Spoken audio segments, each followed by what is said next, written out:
What's up, YouTuberino? Had something come up today. Great comment by Stephen Smith, and we had a little bit of a dialogue about it.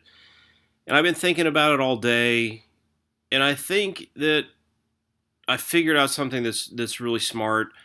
And a lot of people are misinterpreting this serology reports that are coming out of Santa Clara. What they found is that there's 55 to 85 or 50 to 85 times as many people who have antibodies as there are confirmed cases.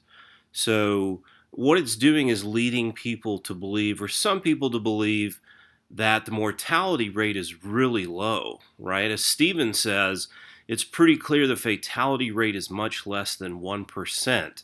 Now, that's troubling because we know that it's much higher than that. So, for example, in the city of Codogno, Italy, where everything started off in um, in Italy, this is where my business partner lives, and his friend's husband, basically, was patient zero here in Codogno. And what they did in Codogno is they immediately started a big lockdown, and it just encompassed this area. It wasn't nationwide. Nobody knew how serious it was at that point. It was thought to be serious, but it wasn't, something that, nations were willing to just suddenly implement a lockdown. Well, this area extended up in here, in one of the first, substantial sized towns that lied right outside of this region that was locked down is this town called Bergamo. Now, Bergamo has been the hardest hit town. Almost 3% of the citizens of Bergamo have been killed by coronavirus in 6 weeks flat. Okay? This is the absolute horror scene that really rocked and shocked the world and had a lot to do with these massive lockdowns that we're seeing worldwide. Now, as Steven says, no, we all fell for it, blah, blah. Your example of a 3% death rate in a town does not mean that that will be the same case everywhere, okay? What was the cohort or shared characteristics of that town? What was the average age, socioeconomic status, availability of hospital beds, okay? Basically, I can answer all those questions together, and the average age and the socioeconomic status and the characteristics of that town, it's basically the same as you find in every affluent nation, more or less, because every affluent nation in the world has a really top-heavy population where there's more older people than there are younger people because there's lower reproductive or fertility rates in these affluent nations.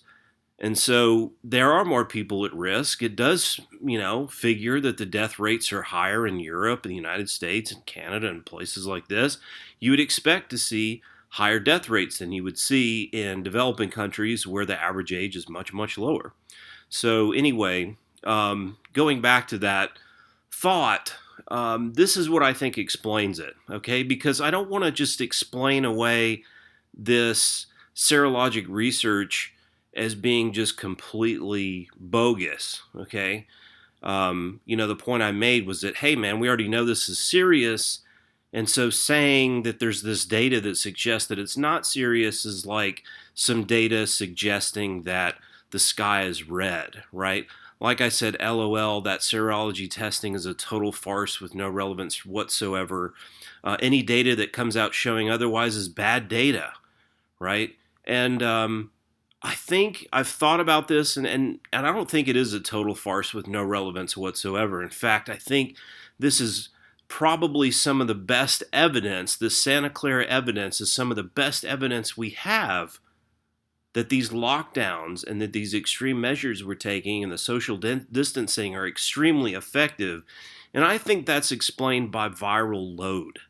So anytime I can use the word load, I'm always going to go for it, baby. Oh, the load, baby. Let's listen to Wendy talk about the load. Okay?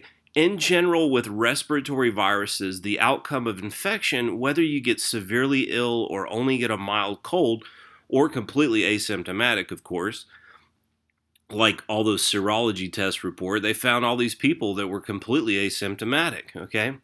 Can sometimes be determined by how much virus actually got into your body and started the infection off, okay?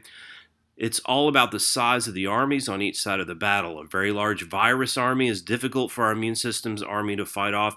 I've got to think that that's even more true when it comes to a novel virus, something that we've had no exposure to, that nobody has antibodies for. So standing further away from someone when they breathe or cough out virus likely means fewer virus particles reach you, and then you get infected with a lower dose and get less ill. Doctors who have very close to patients to take samples from them or to intubate them are at higher risk, so need to wear masks. So I think, if we're in lockdown and doing all this social distancing, especially like they've done in California to a degree beyond pretty much anywhere in the rest of the United States, not only are their numbers of infections, and confirmed cases a lot lower, but it seems like by the serology test that a lot of people have gotten extremely, extremely mildly infected, which makes sense because maybe you only touch a little box that was touched by somebody and there's a tiny little bit left. You get a tiny bit on your finger, or maybe you're wearing gloves and you wash something off, but you just forget one thing, or maybe you get a little bit on your shoes, you take your shoes off. And then you walk across the floor later, you put your feet in the bed. I mean, we're talking about, not having somebody like right there coughing in your face, or shaking your hand or hugging you or lying in the same bed with you, but you're actually getting just this tiny, tiny little trace of the virus. And that makes sense with what we saw in this area, because this area, they had lockdowns, and this area, which before they knew it was serious, they had a huge outbreak going on here without them knowing about it. Everybody was living life normally. And Bergamo really shows us what happens when we all interact normally with no mask, no gloves, no precautions, no nothing, right? It shows how hard things can be hit. And the death rate is really, really high there. They've had, almost, the exact numbers aren't out there, but the numbers a couple weeks ago would suggest that there are probably about 3,000 deaths in a town of 120,000. And that will continue to rise. And only a small percentage of the people in that town were actually tested and found to be positive, confirmed cases of having the virus. So, but even assuming that every single person in the town got it, their mortality rate's still going to be up around 3%, which is extremely high. So I think it makes sense not to just interact as normal, to take on a very much smaller viral load, to not, go out and, hook up with somebody and make out with them who has it. We should continue these social distancing measures. It's just the serology reports, depending on how you look at it, show that basically everyone in the Santa Clara region basically got kind of vaccinated by getting these trace amounts of exposure, and that enabled them to build some antibodies. I don't know how well that would protect them if they were to be infected with a large viral load. Maybe it does something, maybe it does nothing, but one way or another, I think it's, generally more evidence that we're doing the right thing, and that you don't want to be like Bergamo, Italy, living life as normal when there's an outbreak right over in the next town. That can end up being a disaster like it was for them. And anyway, that's all I had to say and report on that subject. Thanks a lot for the question, comment, and the lively discourse there, Stephen. Hopefully you are realizing the point that I'm making. Like, we know that the fatality rate isn't much less than 1%. It can't be.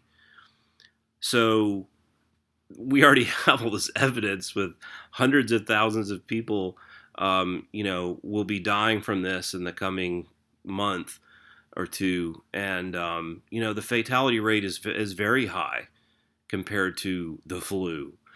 So you can't really compare them. So anyway, that's my 2 cents for the day.